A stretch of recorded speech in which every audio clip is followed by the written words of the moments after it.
తీసుకున్నట్టుగా అర్థమవుతుందని.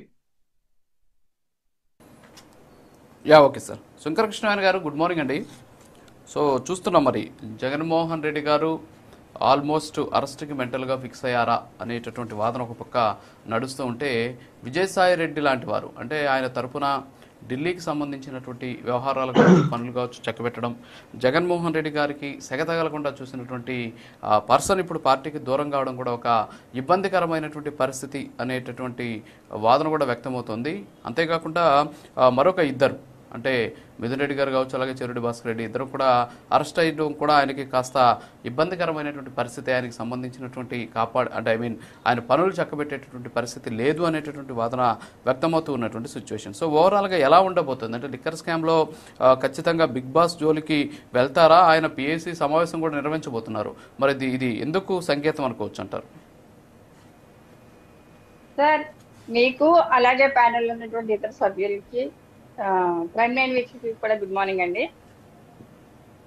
Liquor scam లో మనం ప్రతిరోజు కూడా అనేక చర్చలు జరుగుతూ ఉన్నాయి సార్. చెవిరెడ్డి భాస్కర్ రెడ్డి దగ్గర నుంచి ఇది కుంభకోణం అనేది ఏ విధంగా మొత్తం బయటకు వచ్చింది అంటే, రాజకేశ్వర రెడ్డి అరెస్టు దగ్గర నుంచి చూసుకుంటే సార్, ఈ రోజు వరకు జరుగుతున్నటువంటి పరిణామాల్లో ఖచ్చితంగా జగన్మోహన్ రెడ్డి గారు అరెస్ట్ అయితే ఉండబోతుంది అన్నది మాత్రం ఫస్ట్ నుండి కూడా మేము నమ్ముతూ ఉన్నాం. అంటే దీనికి కర్త కర్మ క్రియగా మిగతా వాళ్ళందరూ పనిచేసినప్పటికీ కూడా దీనికి మెయిన్ మూలం, దీనికి పుట్టుకకే కారణమైనటువంటి వ్యక్తి, దీన్ని ఆదేశించి అమలుపరచమనేటువంటి వ్యక్తి మాజీ సీఎం గా ఉన్నటువంటి జగన్మోహన్ రెడ్డి గారే కనిపిస్తున్నారు సార్. అంటే వారు పిఎస్సి సమావేశానికి సంబంధించినంత వరకు అత్యవసరమైనటువంటి సమావేశాన్ని ఏర్పాటు చేసుకోవడం కూడా జరుగుతుంది సార్. అంటే పార్టీ యొక్క పటిష్టత లేనప్పుడు మాత్రమే ఈ అత్యవసరమైనటువంటి సమావేశాన్ని ఏర్పాటు చేసుకోవడం జరుగుతుంది. అంటే వివిధ అనుబంధ విభాగాలకి అధ్యక్షులుగా ఉన్నటువంటి మాజీ సకల శాఖ మంత్రి సజ్జల రామకృష్ణారెడ్డి గారి ఆధ్వర్యంలో అప్పుడు నడిచింది పార్టీ, ఇప్పుడు కూడా నడుస్తుంది. అంటే జగన్మోహన్ రెడ్డి గారు ఇక్కడ ఒక కీలు బొమ్మలాగా ఒక కీ రోల్ పాత్ర పోషిస్తున్నారు తప్ప, ఇక్కడ అంతా కూడా అధికారంలో ఉన్నప్పుడు కూడా ఏ రకంగా సజ్జల రామకృష్ణారెడ్డి అనేటువంటి వ్యక్తి చక్రం చెప్పేవాడు అన్నది క్లియర్ గా అందరికీ తెలిసిన విషయమే. కానీ జగన్మోహన్ రెడ్డి గారు ఈ రోజు కొన్ని రోజులు అరెస్ట్ కాబోతున్నారు, ఆ బిగ్ బాస్ ఉన్నటువంటి వ్యక్తి అన్న విషయం అయితే మాత్రం చర్చ నడుస్తూ ఉంది సార్. అంటే లిక్కర్ స్కామ్ లో ఏ విధంగా వీళ్ళు ఆ ముడుపుల్ని ఎలక్షన్ లో ఉపయోగించడం, ఎన్నికల్లో డబ్బులు పంచడమే తప్పు. అలాంటిది లిక్కర్ స్కామ్ లో సంపాదించేటువంటి డబ్బులు లెక్క ఉండదు కాబట్టి ఆ రోజు ఎన్నికల్లో వీళ్ళు పంచడం కానీ, అలాగే దానికి సంబంధించినంత వరకు అంటే ఓటర్ల మళ్ళీ ప్రభావితం చేసే విధంగా వీళ్ళు మళ్ళీ అధికారంలోకి రావడానికి ప్రజల నుంచి దోపిడీ చేసినటువంటి ధనాన్నే మళ్ళీ ప్రజలకి ఓటు రూపంలో కొనడానికి ఉపయోగించారు. ఇందులో కూడా జగన్మోహన్ రెడ్డి గారు చాలా కీలకమైనటువంటి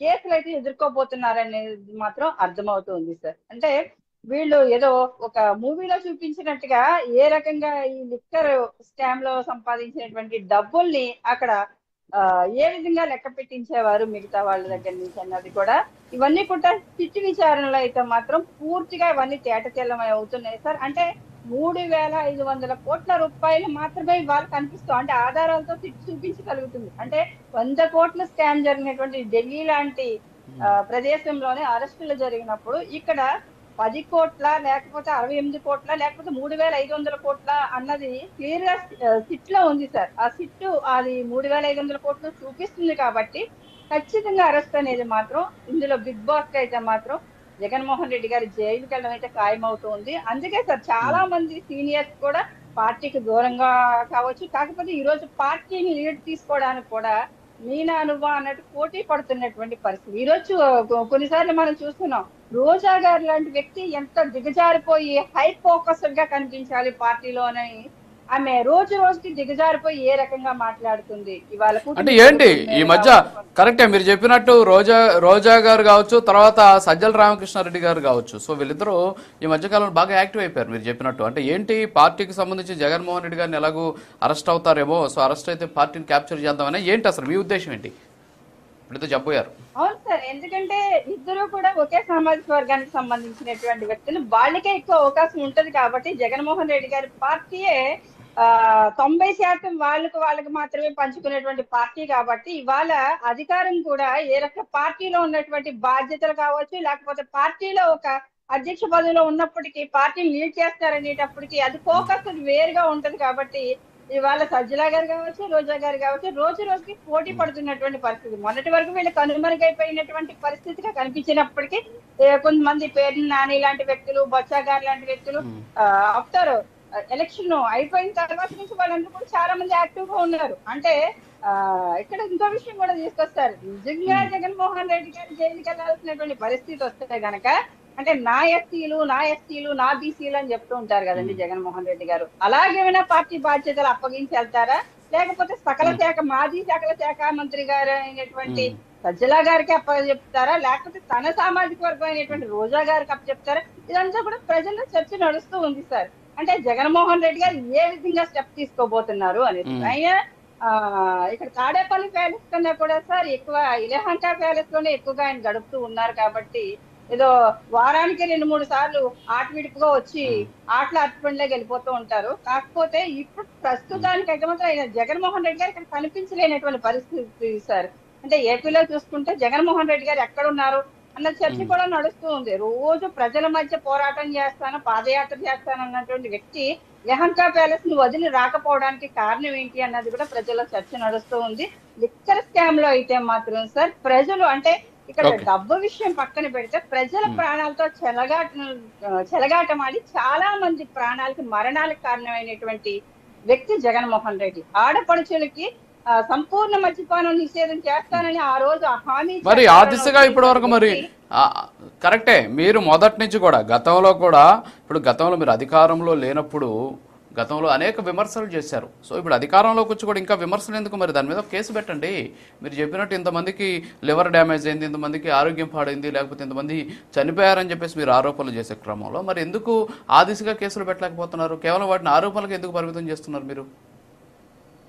సార్ ఆరోపణలకే పరిమితం చేయడానికి కాదు, ఈ రోజు ప్రతి ఒక్కరు కూడా ఆ రోజు లిస్టు ఏం జరిగింది, ఈ రోజు ఏం జరుగుతుంది అన్నది కూడా మద్యం సిండికేట్ లో ఏం జరిగిందన్న విషయం మీద దాని మీద వెనకాల ఆదేశాలు ఇవ్వడం జరిగింది. ఆ లిస్టును సేకరించడం జరుగుతుంది. అలాగే వీళ్ళకి ఇంకొక బెనిఫిట్ ఏంటంటే కనుక ఆ రోజు కోవిడ్ లో కూడా చాలా మరణాలని వీళ్ళు కలిపేశారు సార్.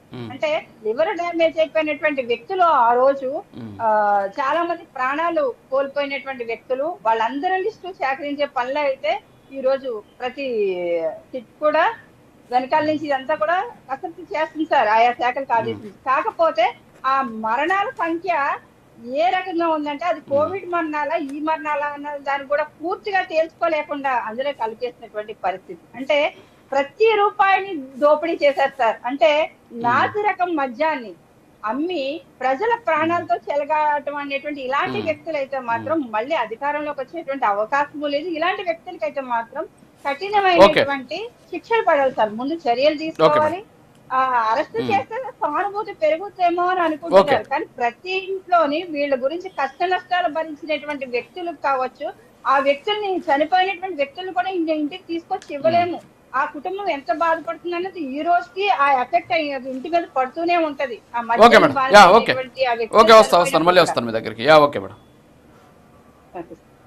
అవునవును, అది మీరు తేల్చాలి. కానీ సరే, పాదయాత్ర వెంకటేశ్వర రెడ్డి గారు గుడ్ మార్నింగ్ సార్. ఏంటి ఓవరాల్గా చూస్తే పిఏసీ సమావేశం జరగబోతోంది.